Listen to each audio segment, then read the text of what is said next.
కాసేపట్లో బాలాపూర్ లడ్డు వేలం పాట జరగనుంది. బాలాపూర్ లడ్డు వేలానికి ప్రముఖులు తరలివస్తున్నారు. ఈసారి కూడా రికార్డు స్థాయిలో వేలం ధర పలికే అవకాశం ఉన్నట్లుగా తెలుస్తోంది. 2022లో బాలాపూర్ లడ్డు 24,60,000 రూపాయలు ధర పలికింది. దీంతో ఈ ఏడాది బాలాపూర్ లడ్డు ధరపై ఉత్కంఠ నెలకొందనే చెప్పాలి.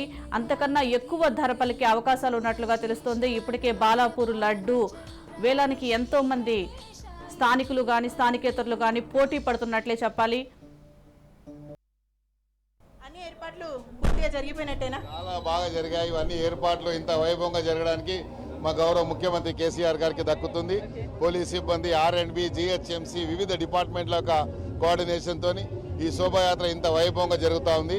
ఖైరతాబాద్ వినాయకుడు గెలిచినటువంటి కైలాసంలో వెలిసినటువంటి వినాయకుడిని దర్శించుకోవడానికి ఈ సంవత్సరం 11 లక్షల 50 లక్షల పైచిలకు రావడం, ఈరోజు శోభాయాత్రలో సుమారు 2 లక్షల పైచిలకు జనాలు ఈ శోభాయాత్రలో రావడం మేము అదృష్టంగా భావిస్తూ ఉన్నాం.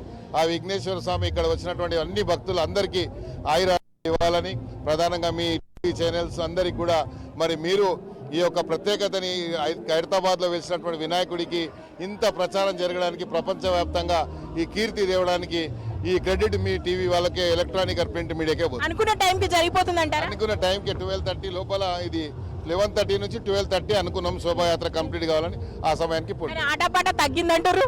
ఆటపాట ఉన్నది. కాకపోతే ఏంటంటే ఆటపాట ఆడితే ఇంకా చాలా మంది వచ్చి ఆడతారు కాబట్టి ఆడుతూనే ఉన్నారు. 11 రోజుల నుంచి మరి ఆ భగవంతుడి దీంట్లో సేవలో నిమగ్నం అయిపోయి ఆ భగవంతుడి అన్ని మాకు ఇది దానం నాగేందర్ గారు చెప్పిన దాని ప్రకారం అయితే ఖైరతాబాద్ గణనాథునికి సంబంధించి అనుకున్న టైంకి ఇది ఖైరతాబాద్ గణనాథునికి సంబంధించి దానం నాగేందర్ చెప్పినటువంటి మాటల ప్రకారం అనుకున్న టైంకే జరిగిపోతుంది. భక్తులకు సంబంధించి ఎందుకంటే ప్రతిసారి కాస్త ఆటపాటలతో, ఎందుకంటే ఓవైపు కళాకారుల నృత్యాలు కనిపించాయి, మరోవైపు డబ్బు వాయిద్యాలు విపరీతంగా, అంటే భక్తులందరూ కూడా ఒక భక్తి పార్వశంతో మునిగిపోయేవారు. కానీ ఈసారి ఏంటంటే ఖైరతాబాద్ గణనాథుడు వచ్చేటువంటి ఆ సమయానికి ఆల్రెడీ ఎన్టీఆర్ మార్గ్లో ఇప్పటికే చాలా విగ్రహాలు ఉన్నాయి. ఖైరతాబాద్ గణేశుడు కనుక త్వరగా మూవ్మెంట్ లేకపోతే మిగిలిన విగ్రహాలకు ఇంకా లేట్ అయిపోతుంది. దాంతో భక్తులు ఇంకా ఇబ్బంది పడతారు. కాబట్టి సాధ్యమైనంత త్వరగా అనుకున్న టైంకే ఖైరతాబాద్ గణనాథుని నిమజ్జనం జరిగిపోవాలి అనేటువంటి ఉద్దేశంతో అయితే మనకి ఓవరాల్గా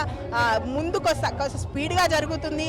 ఇంకాస్త స్లోగా జరిగితే బాగుండు, శోభాయాత్రలో ఇంకా మేము పాలు పంచుకునేమని భక్తులు చెప్తున్నప్పటికీ అనుకున్న టైం ప్రకారం జరగడం, ఆల్రెడీ ఇన్ని రోజులు మనం 11 రోజుల పాటు ఆడి పాడాం కాబట్టి ఇప్పుడు స్వామివారిని ఎలాంటి ఇబ్బందులు లేకుండా సాగనంపడం బెటర్ అని చెప్పేసి దానం నాగేంద్ర చెప్పడం జరిగింది.